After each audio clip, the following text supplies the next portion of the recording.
We aren't going to let any injunction turn us around.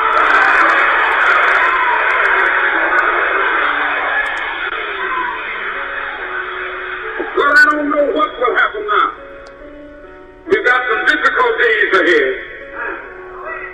But it really doesn't matter with me now, because I've been to the mountaintop. I don't mind.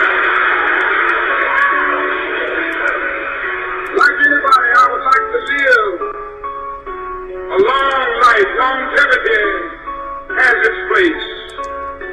But I'm not concerned about that now. I just want to do God's will. And He's allowed me to go up to the mountain. And I've looked over, and I've seen the promised land. I may not get there with you, but I want you to know tonight that we as a people will get to the promised land.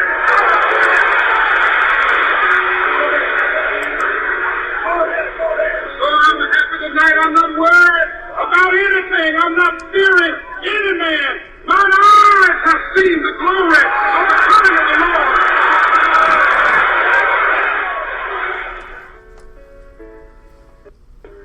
We can be most effective when we are engaged in the political process, and there's no time like the present. One of our main goals is effective advocacy through active participation from you. Those who stand for nothing will fall for anything. Our efforts to keep you engaged and informed as to the importance of current events happening locally and abroad started 2 years ago. Our number one goal is to make a difference. We need you. Join us at the Smoking Glass Hour with Baron Glass. Catch us at www.thesmokingglasshour.com.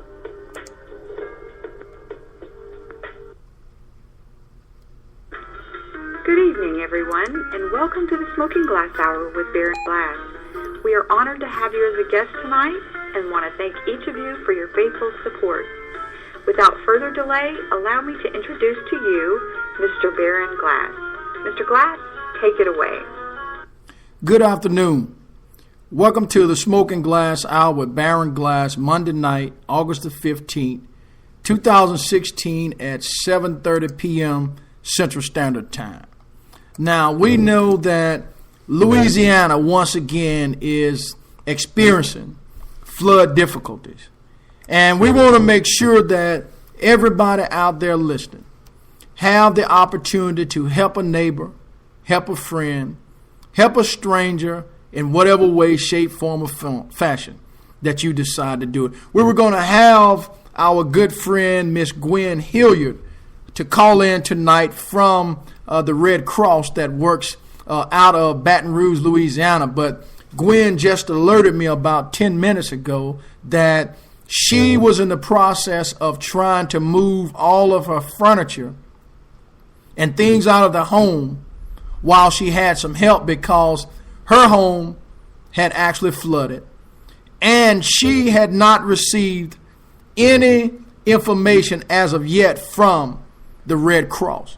So before we start to point fingers and saying this and saying that, if you've never experienced a natural disaster, then what you don't want to do is start pointing a finger and start saying things that are totally inaccurate. So once again, tonight, the topic is going to be the political climate of 2016. You can tune in by listening to www.thesmokingglasshour.com or call in live at 773-897-6398. Now, based on the political climate conversation of today in 2016, the question I have for you is, are you turned off or are you turned on? Are you the angry voter supporting Trump, or are you the lesser of two evils voting for Hillary Clinton? Either way, a choice to cast your vote must be made in November of 2016. Join us once again at the Smoking Glass Hour with co-host tonight, Nikki Bedrick, Aaron Hopkins, Debbie Dilks, Paula Stafford, hopefully Vanessa Ghazi, Aquila Riggins, and Screens from the Center, Dave Lamont. Now, we want to make sure that when you call into this particular broadcast that everybody have the opportunity to participate. We know that a lot of people have a lot of things that they like to say. So before we get into the subject matter, I'm going to bring, I see Nikki, how are you doing tonight? I'm fine, Baron. How are you? Doing fine. Paula, how are you doing? I'm good. How are you? Doing fine. Debbie, how are you doing? I'm doing good. Thanks, Baron. Okay. I know Aaron will be joining us about 8 o'clock. He's out there now listening. I want to send a shout out to Aaron while it's on my mind that he just had to release his son to go off and be a college adult, to learn how to be a responsible adult. Sending prayers to Aaron because I know how hard it is to send a child off to college and sit and worry and wonder. Have all the things you've done, will they come to light, and will the child remember what they've been taught? So Aaron, hats off to you, my friend. I know that your son would do very well down at Southern University, Jaguar, one of the premier HBCUs, historically black colleges. Now, Debbie, Paula, and Nikki. Nikki and I, along with Pastor Riggins, talked a little bit last night about the flooding going on down in Louisiana. Let's kind of spend a moment on that because I know that somebody should have some very encouraging words. So, Nikki, I'll start with you. Nikki, let's rehearse this thing again. Based on our conversation last night and during last night broadcast, or yesterday rather, just looking at all of those pictures and those photos, talk to me how this resembles or resolves in your mind. And I know that you have pain and agony. Talk to us a little bit about that. You know, Baron, I think that, when I look at it, it's devastating. I mean, I think, we talked last night about what empathy actually is, the ability to, kind of remove yourself and put yourself in the other man's shoes, which is, as Christians, we're asked to do. And and as a believer, you're asked to do it. If you're not a believer, ethically, you're asked to do it, if we're caring human beings and care for a brother, I mean, and to look at that devastation, I mean, for any of us, no matter what your home is, I mean, whether you have a large home, a modest home, it doesn't matter. I mean, I said it last night, to just walk into your own home and imagine everything that you own, your personal possessions, your treasures, your what you regard as important, your children's baby pictures, all gone. Your carpeting, your home, your walls.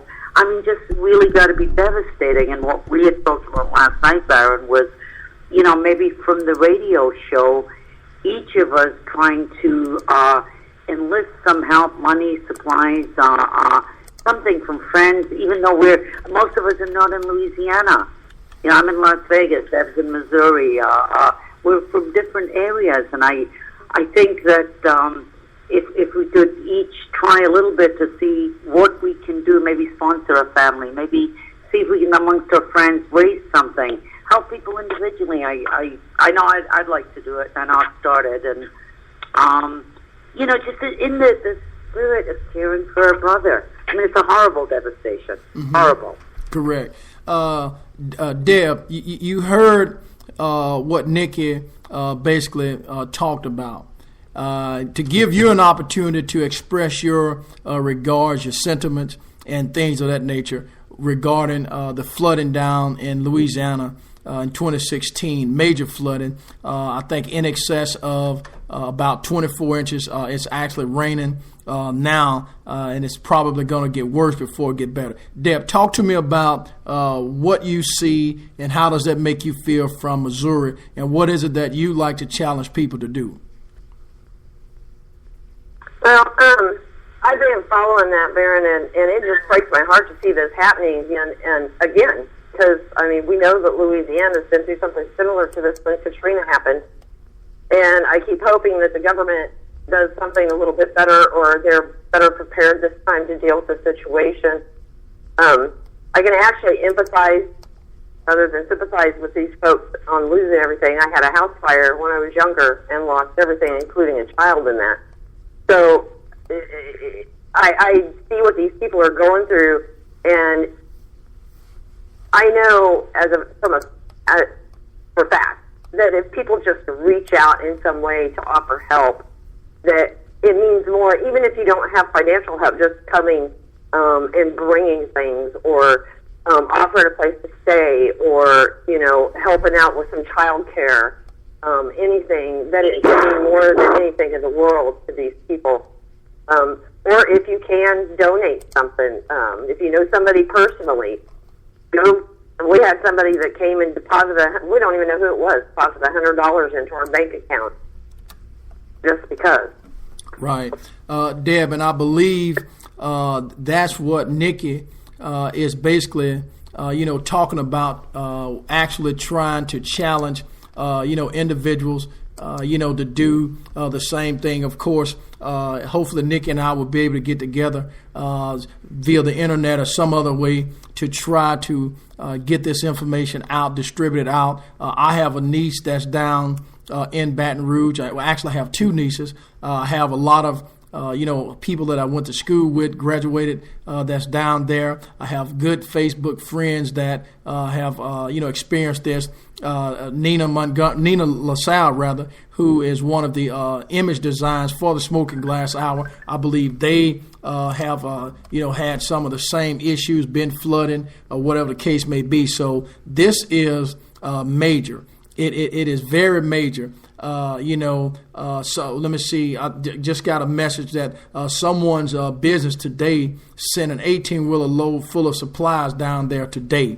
So I have personally flooded 3 times, in 1973, 1983, and in 1991, and my mother was able to pick up and move on each time. But in 91, we just decided that it was best that we move from there. And the psychological effect that you go through, it's a lasting legacy in the mind. All of those small artifacts, all of those small savings that you've had all your life, they are actually destroyed. And in many cases, you don't have the opportunity to prepare. Let me ask Paula. Paula, you've heard from Nikki and Deb. From where you sit and what you see, talk to us how this make you feel, being an American, somewhat handicapped because you're not here. But what is it that you like to challenge people that's listening out there and who may go back and listen to the archive? Talk to me, Paula. We had in Missouri a few years ago a giant tornado that wiped out an entire town. I believe it was Joplin, wasn't it, Deb? Yeah, it was Joplin.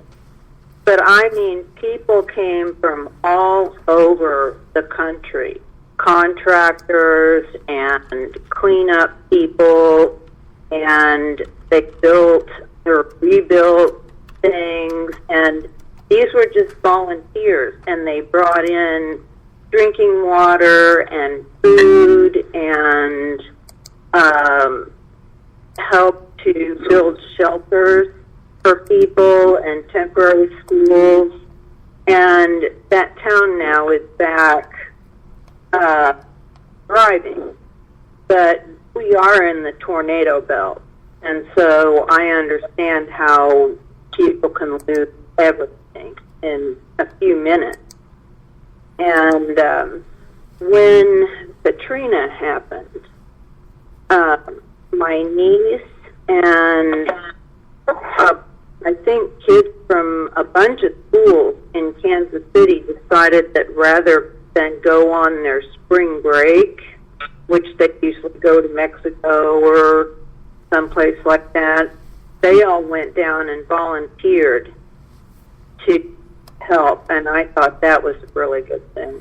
Right, and we know drinking water. Yeah, we know, Paula, that in this case we don't have to send money. We don't even have to send our own bodies. But what we can do is we can send up prayers for those who believe. We can do small gestures. We can write, natural expressions, expressing our regards, our sympathy, just uplifting everybody. Because, see, we know that in today's society, this attribute of being selfish exists. And when we started talking about the political climate of 2016, and you start looking at what's going on, you look at the Louisiana State, United States Senate race, where there's 24, 25, different candidates that's running. We know that America is not where it could be. As a matter of fact, it's not where it should be. Now, people may differ, but from where I sit and from what I see, there's a lot more that we could be doing. We don't have the best of two candidates that's running. So at the end of the day, we're going to have to choose one or the other. And sitting out, in my opinion, is not an option. I believe also they said somewhere today, I just received a message that this, in some aspects, is worse than Katrina. I saw if you go on Google Map and look up Denham Springs, which is a little bit opposite of where Baton Rouge is at, probably 10, 15, or 20 minutes away, 90% of that particular residential area is underwater. Now, just imagine wherever it is that you're staying right now, Nevada, Missouri, Houston, Dallas, or Louisiana, 90% of where you are located underwater. That's almost unimaginable. However, that's why it's important that we join together, that we continue to do our very best. Let's kind of step away from the finger pointing, but we still can talk specifically and authentically about the politics. We can actually go off into doing whatever it is we need to do. Now, before I get off into the show, one of my good friends, Mitch Breton, Chief Mitch Breton, owner and operator of Main Street Seafood. Okay, Mitch has agreed. So if you're out there listening and you saw the post and you want to be able to receive the 10% discount on take-in or dine-out orders, here it is now. It's about 7:50 p.m. Central Standard Time. I want to thank Mitch Breton, owner and operator of Main Street Seafood, for offering that discount. Now, here it is. In order to get this discount, I'm going to give you a Gmail account, and you can email that Gmail account, and you have to have the password before you can receive the discount. Okay, and that password can only come from me. So if you are out there listening, the first 10 people who email the www.thesmokingglasshour@gmail.com, it's www.thesmokingglasshour.com.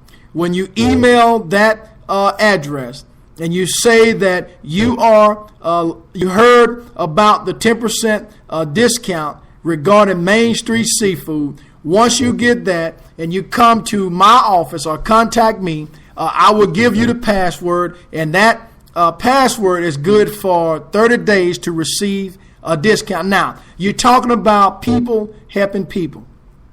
Here it is, one of our local business who has agreed to come in and understands marketing and knows the value of people and wants their business. And we appreciate Chief Mitch Breton for allowing his business to participate. If there's any other business that's out there, it can be in Missouri, it can be in Las Vegas, it can be anywhere. Because what we're trying to do is draw traffic to your business and in return, draw listeners to this very engaging topics that we have on the Smoking Glass Hour. So once again, if you're out there listening, www.thesmokingglasshour@gmail.com, thesmokingglasshour@gmail.com. Email, say you want the discount, and you have to get with me, and we'll give you the password. And once you get the password, you can take it in or dine out. Now, once again, also one of my good friends, W. Mark McKee, who is a local practicing attorney, one of the best litigators for personal injury. If you need any type of personal injury assistance, contact W. Mark McKee, located in the heart of Caldwell Parish, just south of the main bridge when you enter Caldwell Parish. Tell Mark that the Smoking Glass Hour sent you by there, and he will be sure to represent you very well. Okay, Nikki, Paula, and Deb. Let's talk about this political climate. Okay, we know that we know that we have Donald Trump and Mr. Let me back up. I'll tell you what. Before I go off into this, let me pause just briefly. If you're on the line, just mute your line. Don't say anything. We're going to run a commercial, and then we'll be right back. So just hold the line very briefly. We'll be right back.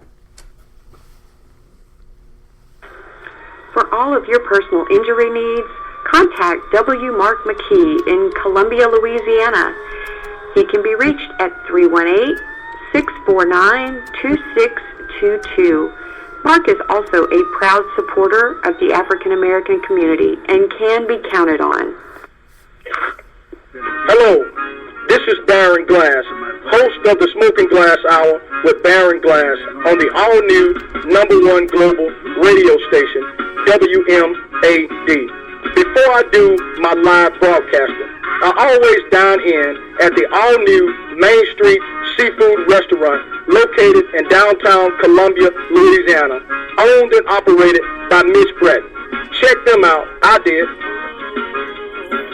We're asking you to check them out. I did. Mitch Bratton, Main Street Seafood, W. Mark McKee, attorney at law, personal injury attorney. Nikki, Deb, and Paula. Let's talk about this political climate and the conversation that we all have been having. Now, let me just throw this out there. And again, since we're experiencing all of the natural disasters, let's kind of not finger point, but let's kind of stick to the facts. Okay, are you turned on or turned off, Paula, Nikki, and Deb? Are you the angry voter supporting Trump, or the lesser of two evils voting for Clinton? Again, like we said, either way, a choice to cast a vote has to be made. Let me ask you this, Deb. We know that you have decided to run for state representative in the state of Missouri. Based on you deciding to do that, along with this political climate, talk to me about your state of mind with regards to the presidential election in 2016. Well, Darren, I'll tell you what, it's been rough. You know that I went to Philadelphia and participated in the demonstrations up there, and went up to support our delegates in Missouri. And it was a rough climate up there. It didn't help. It didn't help sway people to warm them up to Hillary or the Democratic Party. And I've always considered myself a Democrat. Maybe an independent Democrat, but still, sort of a Democrat. What I'm seeing right now is I've seen a lot of people sitting back and watching. I know that on state levels, we've already started to reach out to other groups and things, and we're forming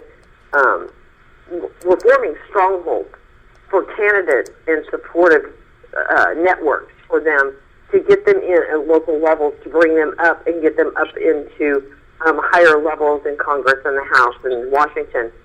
As far as the candidates go, though, I will say I came out of Philadelphia pretty crushed. I actually got approached by the Associated Press and was interviewed by them, and they caught me at a very raw moment. And I was just like, I don't know if I'm going to vote or not at that moment, because I was just so frustrated and so angry with the way the process had gone. But now we're all starting to talk about it here in Missouri within some of my organizations and within amongst other candidates like myself that are progressive candidates taking up the revolution push to get more people involved. And what we're talking about now is that we're at a point now that if we don't see something change right now, what we're voting for now is not for us. It's for everybody else, the people without voices, the people without, the people that will be hurt the most, the minority groups, the Muslim groups, the LGBT communities. Now, if we're not voting, at least me as a privileged white woman, I'm not voting for me anymore. I'm voting for those people. What Deb? What I'm doing right now, Deb, let me ask you this. I'm watching. Debbie, let me ask you this while you just made that comment.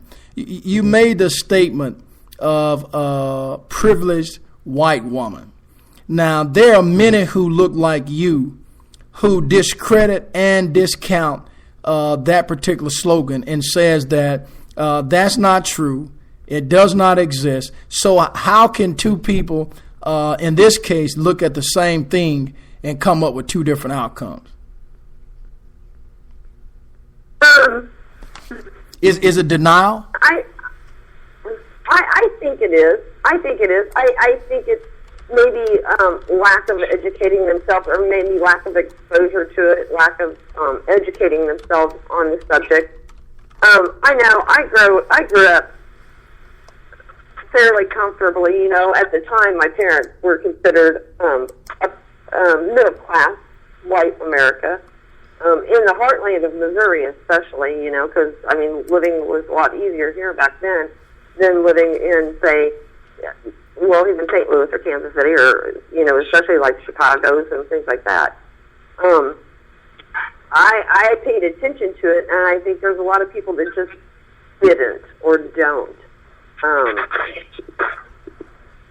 it could be denial. It could be just, like I said, lack of exposure or lack of education. I'm not really sure. Honestly, I'm still trying to figure that out. But you do agree that there is a privilege. Absolutely. Okay. I had opportunities available to me. Now, my parents couldn't provide them because they couldn't afford to send all of us kids to college. But I had opportunities to go that I could have taken had I chosen to, and I did for a while outside of my parents. But those opportunities aren't available to minority communities or really to even lower economic families of any color anymore, but especially communities that are minority of, the black communities, the Hispanic communities, and things like that. So, as a matter of fact, in Warrensburg, we used to have a lot of, and I'm ashamed to say this, but we used to have quite a large black population at the college there in Warrensburg. And a lot of them came out of St. Louis or Kansas City. And my understanding since I came here is they kind of ran them all out and have replaced them with students from India. They said that now is all you see in Warrensburg is Indians, like from India Indians. Right. And they said it's because they have money. And they would rather, the colleges are getting to the point where they would rather take that money and from India than to educate and allow opportunities for their own African American communities, their own Hispanic communities here in the state. Okay. It's just disgusting to me. Okay, so Paula, let me ask you, not Paula, Debbie, let me ask you this, and then I'll jump over to Nikki and Paula. I was talking with an individual the other day, and they basically summarized that the many of the many that are actually voting for Trump are actually the angry voter who, for some reason, feels like they're paying too high of taxes in the tax bracket. They feel that our current president has somehow tainted the country by appearing weak. We know that Donald Trump has indicated and then come back and said that he was sarcastic, but not really sarcastic, that President Obama was actually the founder of ISIS and Hillary Clinton being the co-founder. Given that type of climate, when we have presidential candidates not strictly disagreeing fundamentally, but going further and deeper with vitriol than they've ever done before.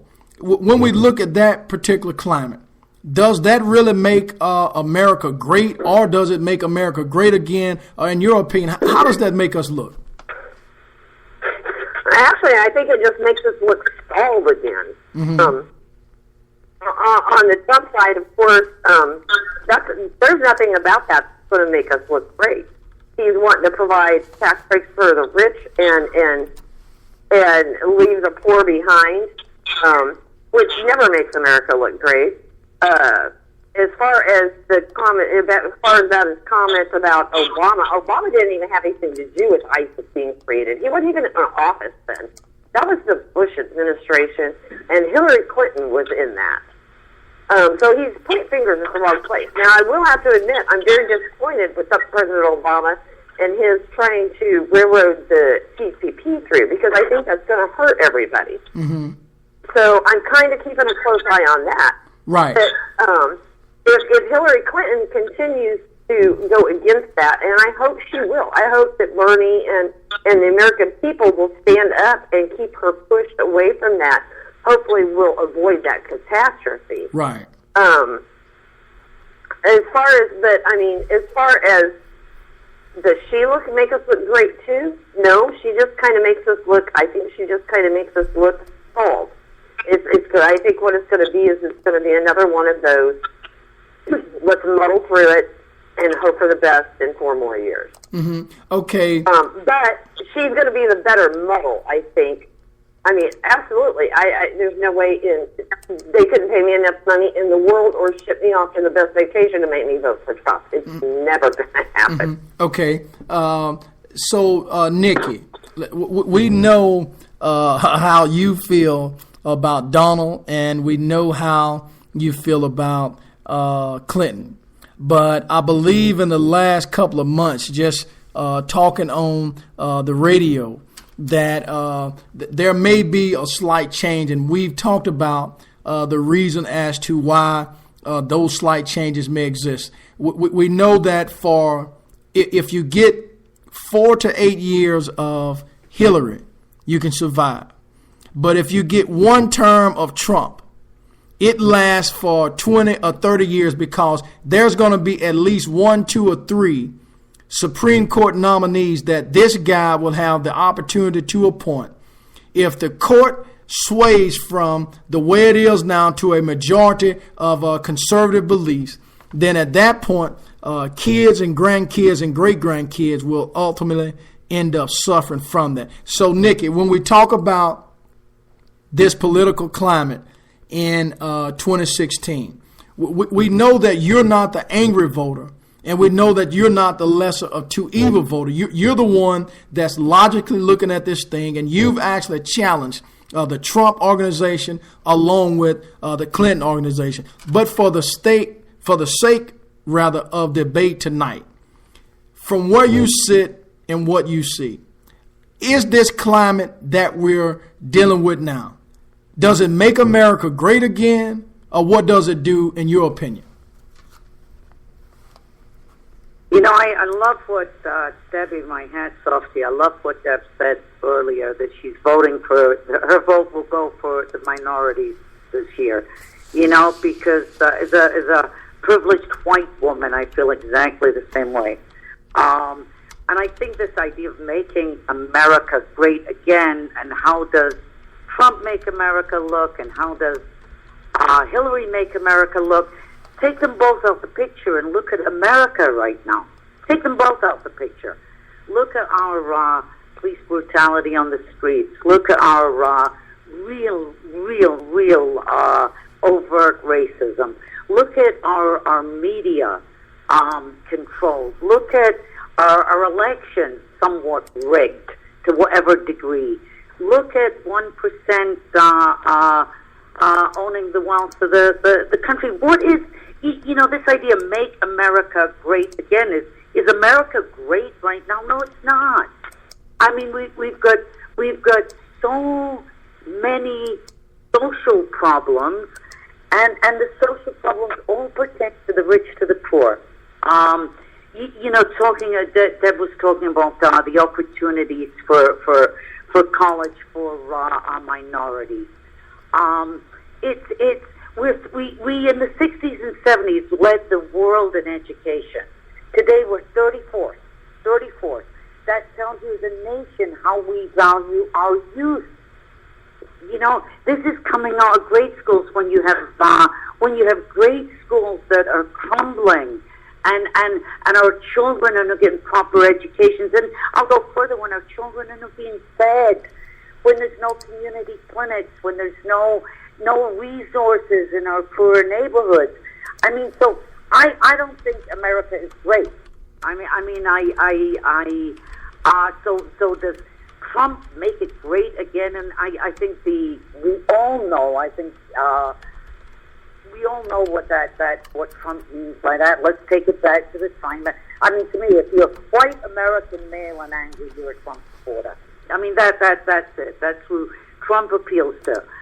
He appeals to the people that have the fear of the Muslim. The reason that he can get away and somewhat be believed with Obama, with being the creator of ISIS, is because of that group of Americans who believe that Obama is a Muslim anyway. Mm-hmm. That's never really gone away in 8 terms. So Trump picks up that, zeroes into to that fear, and boom, you got it. Trump attracts the angry who looks at everything other than what is the problem. And what is other? People of color are other. Muslim is other. Gays may be other. Anything that can be labeled other, un-American, un-white, un-male. I mean, that's who Trump appeals to. So that angry, and every day is more outrageous than the next day with him. It's, I think the man's psychotic. I think it'd just be a disaster. I can't imagine what the first week that I'm with Pastor Reagan. I can't imagine what the first week of him being in office would be. I think we'd have a crash in the stock market, all kinds of things. So Hillary, sorry, go on, Byron. No, I was going to ask you, Nikki, that we have Deb talking about the privilege.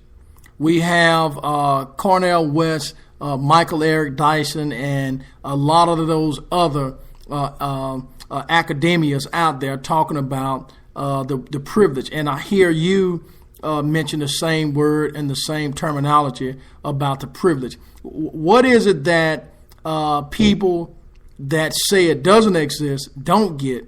And what is it that people who say it exists, what is it? What's the distinction or the difference? Because it appears that there's no middle of the road. It's either you believe exists or it doesn't. And in most cases, there are a lot, who believe that it exists. I guess what I'm trying to ask is how can, like I think I asked Deb, how can two people look at the same thing and come up with two different outcomes when this is clear and convincing that it exists? I think there's a couple of reasons for it, Baron. I think that one, I think living within it until someone gets conscious enough to understand how it supports them from cradle to grave. If you're white, system, the whole system supports you. Even if you're poor, and Deb said it well, even if you are white, the system you're born into, it supports you. If you're poor, there's opportunity to move. Because you're white, you can move into different social settings. There's opportunity, okay? And when you live with the criminal justice system supports it. Look at the disparity of sentencing. Look at the disparity of arrest. Look at how look at black men being pulled over as opposed to white men being pulled over. Look at white youth in neighborhoods where drugs are affluent neighborhoods where drugs are rampant. There's no SWAT teams coming in. There's no stopping on the street, the frisking. There's none of that happening. From cradle to grave, the white system supports you.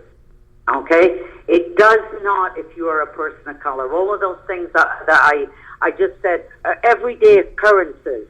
If you be black or Hispanic in America, the system is right against you. If you are poor white, okay, if you're poor black and you live in inner city, you're living in squalor. You're living where there's no social services. So unless someone gets conscious to the fact that and be white and live within it, when you get in your car, you understand that you're not going to get pulled over. Yeah, I mean, those awarenesses need to start coming. Why do I think that people don't notice it? One, I think there is deep inherent racism in this country. The second reason I believe is this belief in the second reason is the lack of care. Is it's out, our prisons are put away, so we don't know about mass incarceration. Our ghettos are deep in the inner city where no one has to go through them. It's kind of like we not only marginalize the poor, we put them out of sight. So unless you're kind of living where you can see it, you don't see it, so it doesn't exist. Mm-hmm. So I think there's a tremendous lack of care. Okay. Just a tremendous lack of care combined with racism. One more thing, Baron. I think there's this belief in American exceptionalism, that we can all pull ourselves up by our bootstraps, that there's some kind of level playing field out there, and there's not. Mm-hmm. Not. White people will always point to a couple of successful black people. But look, Okay. Safety for someone like you, points at look how well Barron did. That's an indication that everybody can. But when 87% are living in ghettoized, red-lined, inner city neighborhoods, no, it's not the case. It is not a level playing field. Well, excellent point, Nikki. Let me throw this over at Paula. Paula, you've heard from Nikki and Deb. From where you sit and what you see based on this political climate, we know that you were a Bernie supporter and still is. We know that you're supporting the Green Party, Jill Stein, and that's fine and okay because we want everybody to support who they like to support. But for the sake of the conversation tonight, what you're seeing now, Paula, does it in fact make America great? Does it make it great again? Or in your opinion, what does this do?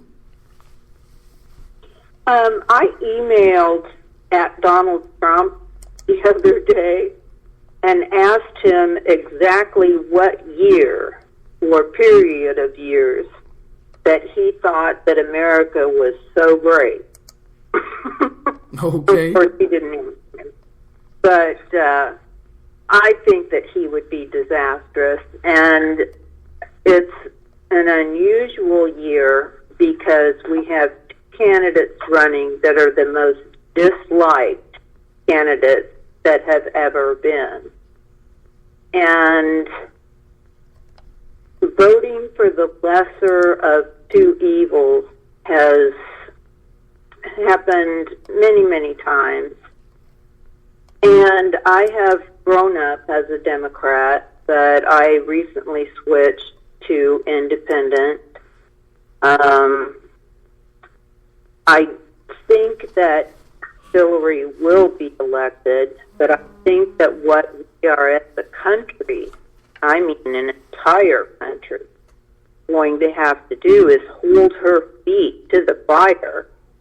And she's made all of these lovely promises and smiles and has basically mimicked Bernie throughout this entire campaign, and I feel that the minute that she gets into office, she's going to go with TPP.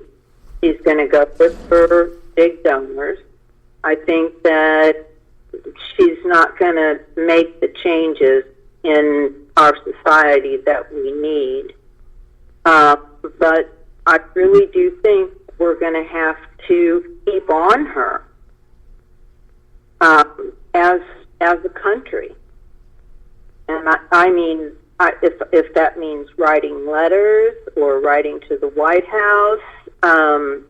One thing I read the other day is that Bernie Sanders is holding seminars for people that want progressives, that want to get into public office, on how to do it, ways to raise money, basically the process of getting elected into office. And we know that since Bernie is out of the race, that there are hundreds and hundreds of progressives that have, like Debbie, signed up or, gotten themselves into the process. And I think once we get, it's going to be years and years, but once we get people into office, into Congress, that are not in the stranglehold of the large corporations, which I'm sure is hard to do because of the money. I don't think until that happens that we're going to see a whole lot of change. Okay, so based on that lack of seeing that there's going to be a whole lot of change, so it would seem to me that the next best thing that anybody could do is, we know in Louisiana in November that there will be approximately 23 or 24 candidates running for the United States Senate seat that will be vacated by Republican David Vitter. Now, because you cannot get the presidential individual that you wanted, people still can go out and make a difference by voting for these congressional races, because without the Congress approving and the Senate confirming, or whatever the case may be, doesn't matter whether it's Trump, doesn't matter whether it's Clinton, doesn't matter whether it's Obama, Bush, or whoever, you cannot get nothing done. So if we're talking about Clinton won't be able to do this, or won't be able to do that, or she will be able to do this, she's not going to be able to do anything if you can go out and elect those individual progressive congressmen and congresswomen and the senators and put them in. They still can move the agenda. See, what Bernie supporters are really not getting is the fact that Bernie is still a part of the race. Why? Because he's going to try to control. And when I say control, he's trying to lay a foundation of progressives so they can go out and become elected. And if he's the leader of that progressive caucus, guess what? He is as more powerful than the president, because they decide what will pass and what will not pass. In other words, they'll decide what's legislated. What I'm going to do now is I'm going to open up the lines right now. We're looking at about 8:21 p.m. Central Standard Time. Don't forget, if you're down in Columbia, Louisiana, check out Main Street Seafood. Mitch Bratton, owner and operator. You'll get that 10% discount if you email thesmokingglasshour@gmail.com. Also, W. Mark McKee, personal injury attorney, located directly in the heart of Caldwell Parish. Now, I know Aaron Hopkins is out there on the line. I'll bring Aaron in. I want to ask Deb a little bit about her campaign for Congress, for state representative, rather, at some point. So let me do this. Let me go it on right now and open up the lines. If we have any caller that's out there right now who would like to engage in the conversation. Tonight's topic is the political climate of 2016. Are you the angry voter voting for Trump, or are you the lesser of two evil voter voting for former First Lady, former Secretary of State, and former United States Senator Hillary Clinton? Any callers out there who'd like to engage in the conversation?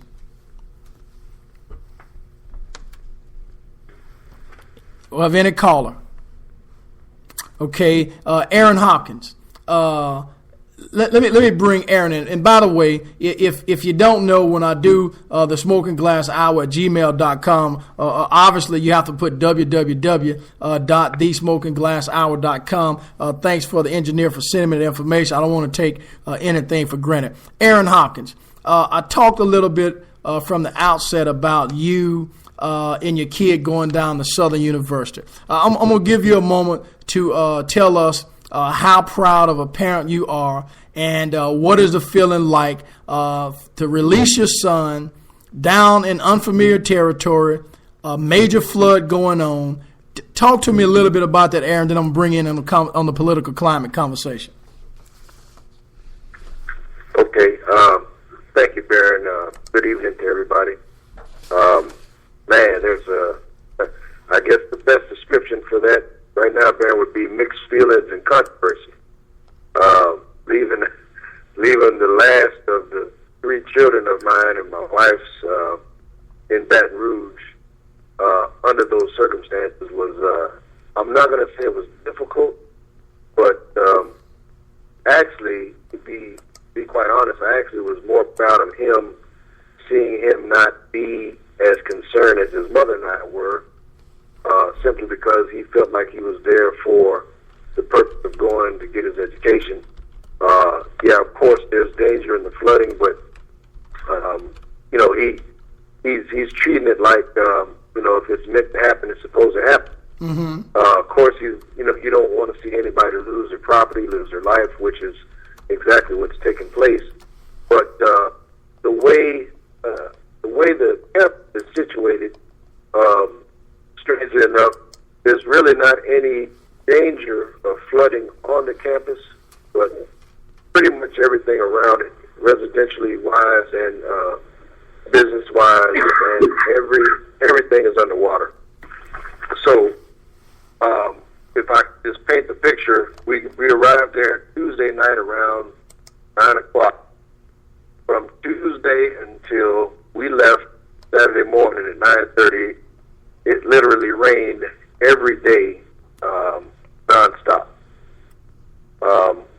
So by Thursday afternoon, my wife and I and my son, we were driving. We were going to get a few last-minute items for him in his dorm room, and we drove by an area which this particular area was shown on all of the news channels a few times. The water was so high at one of the red lights that we stopped at, and of course, cars were going around the water. A couple of cars did attempt foolishly to go through the water and got stranded. But if you can just, to paint a picture, I can just say it like this: I've never seen that much water come down that fast, that hard, and of course do the kind of damage that it's done and it's continuing to do. Because I understand that when we left, the water stopped coming down for maybe an hour and a half, and then started coming back down, and then Sunday morning it started coming down really heavy again. So they're not out of harm's way. I don't think it's raining right now as we speak, but the water levels have definitely continued to rise. So with all that being said, I'm happy that my son is sticking to his choice, because that was his choice to attend Southern University. And I have a lot of respect for that school myself. I have friends and other family members who attended Southern. So as a school of choice, I think he made a good decision. At this point, we're all now having to kind of put that aside and pray for the state of Louisiana as a whole. So Aaron,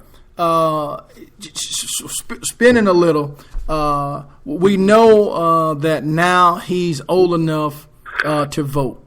And I know, Aaron Hopkins, I know you have instilled the importance of voting, to your son about the, election itself. Now, it's no secret that the United States has one of the lowest voter turnouts of all industrialized democracies in the world. For a country like us that's so fiercely protective of freedom, the fact is that we don't exercise the rights that are denied to many others around the world. Maybe we simply don't have enough reasons to vote, some may think, but the Independent Voter Network has prepared many reasons as to why people should go out and vote. What have you instilled in your son, who will possibly be away for the election? And I believe if he's a student, I think when you're a student, you still can vote at other places, or you may have to go back to your home state. I'm not real sure. I forgot how that worked. But Aaron, for the sake of that, how important in 2016, the political climate, is it for you to know that your son, who is now in college, participates and votes for his first time for the President of the United States? Baron, I take the same approach with my son that I do pretty much every individual.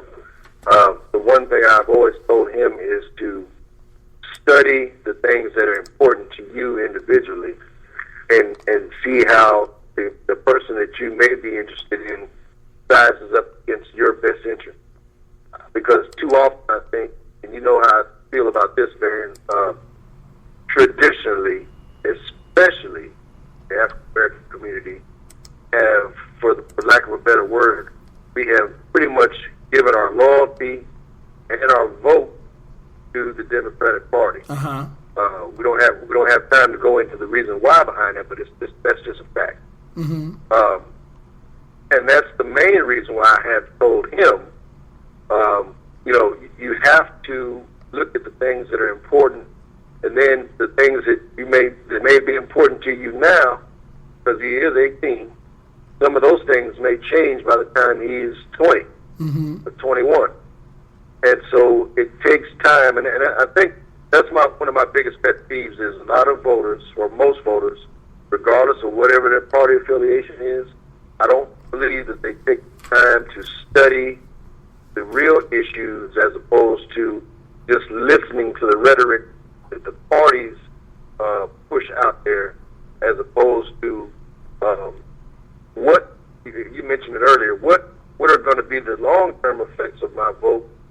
Simply, if I just go down the ticket and vote Democratic, that may not be what's in my best interest. Vice versa, if I was on the Republican side, just going down the ballot, voting all Republican may not be in my best interest. So, long story short, we have to put in the time and the study necessary to find out what are the things these candidates are actually offering, and if they don't have anything to offer us, we should put forth to them an agenda that does speak to our best interests.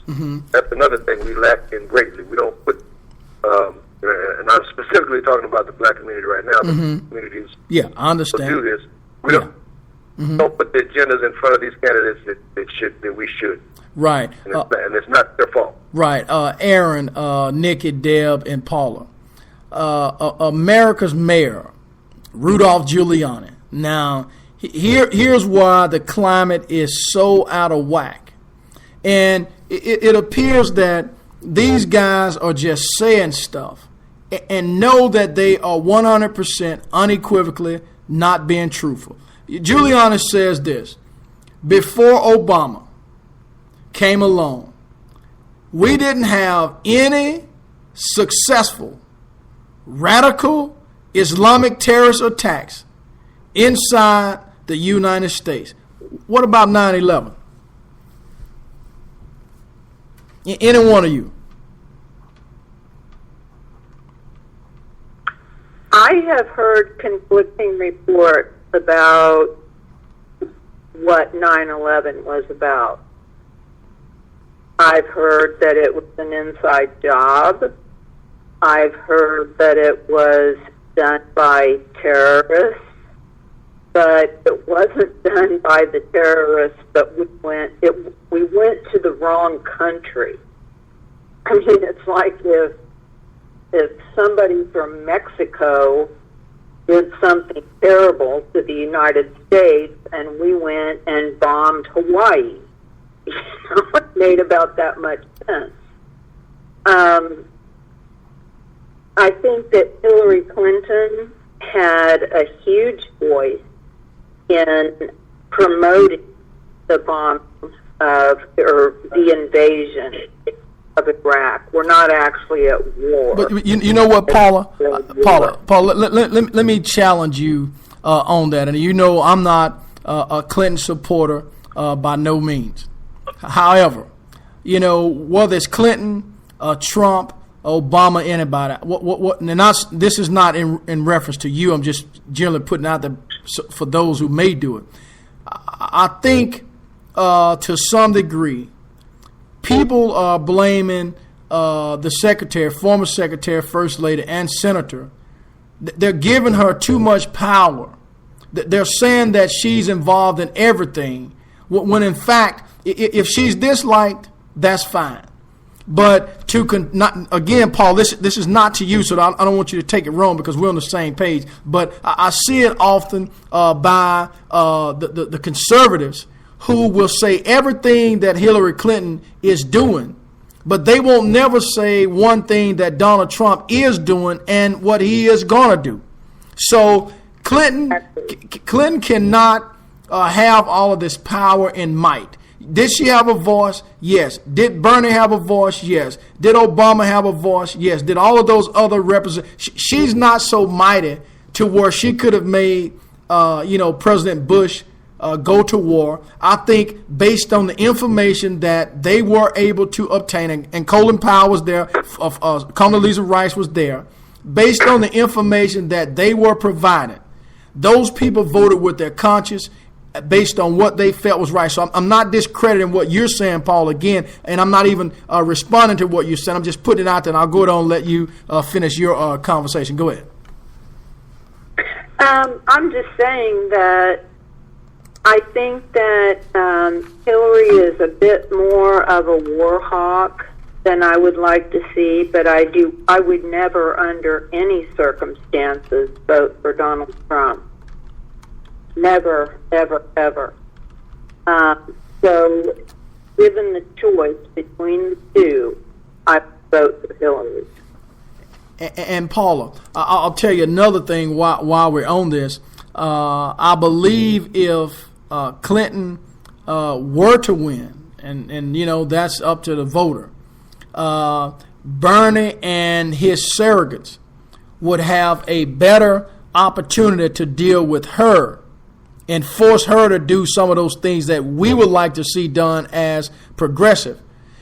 Should Trump get in, remember, this guy is used to doing things his own way, not being told by anybody else. And my main reason, one of many main reasons, if you are a human being and you tell me that you have never had to ask for forgiveness, then that tells me that you're perfect.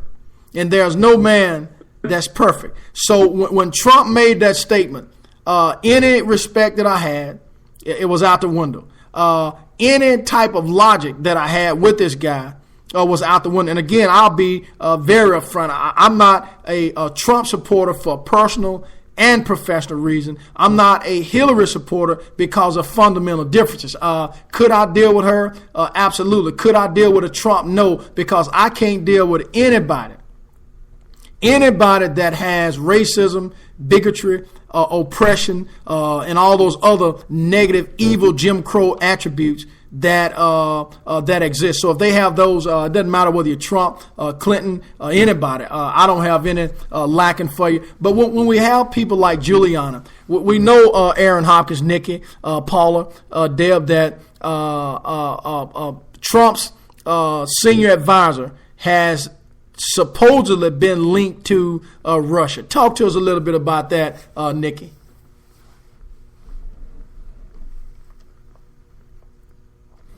I'm not sure if Nikki's on hold. Deb Paula. Sorry, Byron, I'm back on. Okay. I said, I'm sorry, I had it on mute. You know, for Giuliani to make that statement, 9/11 was happened while he was mayor of New York. And prior to that, and I think even prior to Giuliani's launch, there had been one attempt on the World Trade Center from below about 3-4 years before that. There was the bombing of the American embassy in Lebanon. There was the ship in there were several terrorist attacks prior to 9/11. And as I understand, and all the conspiracy theories aside, the fact that there's 2 planes went into the building. They were piloted by Saudis, and I think really I think the consensus is the terrorists were have been funded by Saudi money. Saudi is an ally of the United States. Okay, and I think one of the real conflicts we have is because the Saudis support the United States in the Middle East. Saudi is one of the most repressive governments in the world, and it's a disgrace the way we are with Saudi Arabia. We criticize them for nothing. They are arming the Libyans right now. I mean, the Saudis have their fingers in everything. Saudis also have their fingers in the Clinton Foundation, and I have a problem with that. But I watched Giuliani at the Republican convention, and this man was screaming for unconditional war against terrorists domestically, internationally. It was frightening. It was frightening. I mean, to listen to Giuliani and to try to separate truth from facts, it's like listening to Trump. I mean, he's the perfect mouthpiece for Trump. You know, so the question was Giuliani, he's a liar. Is Trump is a liar? And what really kind of, really gets me is our media does not take them to task. They are not. Hillary is dissected in the media. I read today there's been 9 investigations. They've come up 0. Okay, they've come up 0. Hillary is, as you say, Byron, has been the most investigated politician over 30 years. Okay, no matter what you may think, no matter what your opinion is, she's come up 0. All right, and we scrutinize and we criticize. No one in our media, no one in our government, no one does this to Trump. No one does it to Giuliani. They lie through their teeth, and I mean that statement about the NRA, the Second Amendment people, that for somebody else that would be treasonous. Try posting that on the internet and watch a SWAT team come into your house. You know, I don't understand. I don't understand. Right. Well, and I just want to, talk about really I sat with all of my children in regard to this election and asked them what kind of world do they want to live in. We really have spoken about this. And we always come back to the Supreme Court. I've had them, one of my children turned me on to the book on Thurgood Marshall called Devil in the Grove. And it was a particular lynching case that he defended. But it was all of the decisions, all of the court cases he won. He and Charlie Hastings, for about 8 years, planned for Board of Education versus Brown. The landmark decision that desegregated the schools. There was a plan.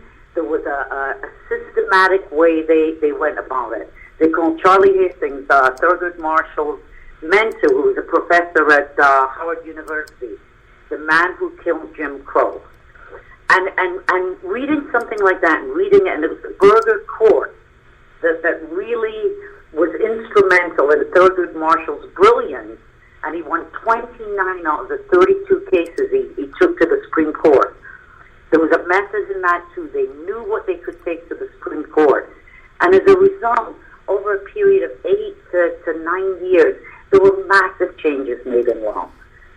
You know, if we have a conservative court, and with so many of our social ills right now, so many things hanging in the balance, so many racial decisions that need to be made at that level, so many decisions in regard to what's going to happen to our Muslim community, we need law interpreted properly.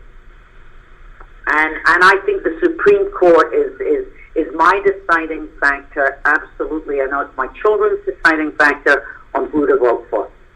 And to note, one of them really favored the Green Party. Right. But you sit down about that court, okay, and what it's going to look for their children and that type of thing. I mean, it's really important. It's so important. Right. Whoever's there the next 25, 30 years, it's your children, Baron, Aaron, it's your children, it's my children, it's their children. And I think it's just really so vital with everything that's sitting in the balance right now. Right, Nick. Let me go back to the lines one more time. Do we have any callers that's out there who would like to engage in the conversation? I'll pause briefly and see if they're in it. Do we have any? Okay. Let me go back to Deb. Deb, we know that, and I want to give you the opportunity, and I'm not real sure how deep you've gone or how well you've thought out your campaign from a strategic standpoint. But Deb, the basis of your candidacy for state representative is going to be what? Because at some point we like to interview you live and allow your listeners and your supporters to call in and offer their support, and those who don't know anything about you in the state of Missouri to hear what your platform is about. But just from a generic foundational standpoint, what is the basis of your campaign, Deb? Well, and you're correct. I don't have it completely laid out yet. Okay, and that's fine. That's fine. Yeah, it takes time. Well, let's. I will say this also is that it also depends on the district that you're in. Correct. And you have to work very carefully with that. Me running as an independent actually will play as a positive for me because I can go in a number of directions. But basically, my base campaign is based on corporate money in our elections, one person, one vote. It's predatory banking, which is a big issue here in Missouri. It hurts a lot of families with the payday loan places, especially in our poor communities, because they strategically plant those places in those parts of our towns, our poor parts of towns, and keeping jobs in Missouri, because our jobs are being shipped offshore daily. It's a disgusting thing. And another one, plus we have an education issue here where our educational system is underfunded and our government is lying about it, and what funds are going in and what funds are not. And then also our farmers have been lied to. They put a ballot onto, they put a proposition onto the ballot a couple of years ago and made it sound like it was right to farm. They called it right to farm, and it made it sound like it was going to be great for our farmers, but they didn't explain it. And actually what it did was it allowed China and basically China to come in and buy up all the Missouri property to do corporate farming and ship the goods back to China. Right.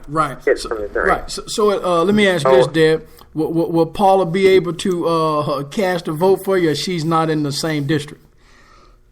She is not in the same district. Excuse me? No, unfortunately, she's not in the same district. Okay. And Deb, we know that you were inspired to run by Bernie Sanders and the electrifying campaign that he ran. And I'm glad that you are actually trying to get out there and get in the trenches. We're looking at about 8:45 p.m. Central Standard Time. We got about 15 minutes left in the broadcast. Do we have any caller that's out there who would like to engage in the conversation tonight, the political climate of 2016? Okay, there being none, Nikki, let's kind of close this thing out. I'm gonna start with you, and then I'll go to Paula, and then I'll go to Deb, and then I'll let Aaron close it out. Nikki, tell us what you would like to see. Let's kind of recap the flood. I know you wanted to challenge people tonight with regards to helping a neighbor, helping a friend, or whatever the case may be. Start from there, Nick, and then we'll go around. You know, I think I get the feeling that all of us who participate in the show, you know, we're all kind of modest and working people and that type of thing. Well, I'd like to challenge and I'd like to try to maybe, you know, as a supportive group put together is you know, if we can create something where we can either sponsor a family, you know, find out what family needs within our means, try to help that family, or have somewhere where we can ship the. I just think that you know, we can all donate to the Red Cross. I mean, not only to my children. I solicited my children. I solicited a couple of friends. I have pledged $300. I have $300 right now pledged. I have no problem going to friends and saying, "Hey, look, the disaster. You know, $20, $50. It's you know, and sometimes you really gotta let people. You almost say to people, look what you have and look what's happening here. You know, most people don't think out the box, maybe don't see it, but you know, a lot have very good impulses. So I'd like to see us maybe as a group, you know, or speak to friends or something, somewhere collective where we can either help individual families, be put in touch with one, see if we can. You know, I'd like us as a group to try to do something, if that's possible. Reach out to our own network of friends, and really see if we can make that difference. And that only takes us one-on-one. You know, make that difference at a small level. You know, make it. Deb, I don't know how you did it. I don't know how you lose a child. I don't know how you lose a child. I don't know how you do it. And I heard you, and I heard you say that some anonymous person put $100 in and what it meant to you. Maybe we can be that $100 of that anonymous person to someone else. And I'd like us to maybe, if we can collectively, maybe do something like that. And soon, you know, soon. Right. Like I said, I've got $300 pledged. Just know what you know. Right. After that, was just talking 24 hours. Right. Yeah. And Nick, we'll make sure that we get what needs to be done. Paula, talk to me.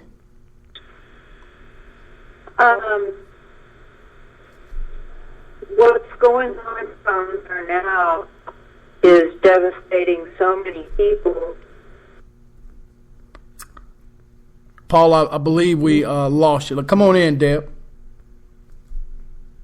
Okay, yeah, and Nikki, you know, I love that idea. We have a pretty tight group here and a pretty good network. I think, you know, if we can do something like that we can just, like, send, even if it's just a little bit. I know we're all, you know, many of us are struggling, and many people here are struggling, but I think that's a great idea. But I want people to keep in mind, and I found this out today, that 56, I believe it was 56, it was well over 50% of these people being affected by this flood down there do not have flood insurance. Correct. They don't have it. So this is going to be devastating, even totally more devastating for those people without that flood insurance. They will have no way to remedy this. Right. There will be no way. Right. And again, what we're talking about is just a challenge. It's not forcing somebody to do something. It's not commanding somebody to do something. What we're talking about is if you are your brother's keeping and there's something that you want to do, and then feel free to do it, and whatever the case may be, as long as you're comfortable with it, that's fine. Aaron Hopkins. Yes, sir. I'm in total agreement with Nikki's suggestion and following up with what Deb just said. One thing I would like to add, and this is just, again, to give everybody some sort of idea of what actually took place. One of the first ladies I saw on the news while we were still in Baton Rouge, she had been displaced by Hurricane Katrina. So she moved from New Orleans after Katrina after losing everything, 2 vehicles, her home, all of her furniture, all of her children's furniture, clothes, she now found herself in Baton Rouge going through the exact same thing. She had, as of that Thursday, lost again 2 vehicles, home, all of her furniture. So you mentioned to me earlier, Baron, that you've been through three floods where everything was lost. So my point for mentioning that is just to kind of get us to understand exactly what we're talking about in terms of people. And I'm glad Deb mentioned that, because that was the question that the reporter asked the lady, was about her flood insurance. And of course, she didn't have it. She didn't have it in New Orleans, and she did not have it this time around either in Baton Rouge. So, and it's because it's not affordable. Right. It's just one of those things that I think sometimes we all take for granted. It would be wonderful to have flood insurance, but how many people actually think that they're going to be victims a second time of a flood, let alone the first time that it happened? Right. And how many can afford it, Aaron, Exactly. So, this is one of those things that I believe makes people really focus on what's important. And I want to go into one area where, since we were talking about the political climate, I don't know if we've all seen or aware of what took place in Milwaukee this weekend with the young man being shot.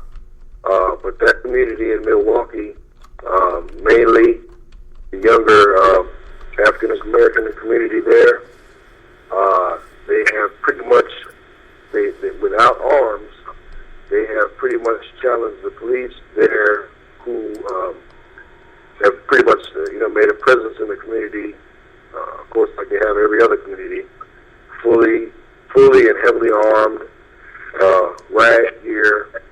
These young men are basically, and I'm saying young men because it's a young man who made a first statement on the news. But basically, the reason I'm mentioning this is because he mentioned that the politics of that city and the national politics is one of the reasons why things that are going on in that city and cities all across the country continue to be things that are always pushed aside, put on the back burner, never given a voice. So he basically said that this political climate or this national election has now become a distraction, that he didn't feel that business as usual was going to take place.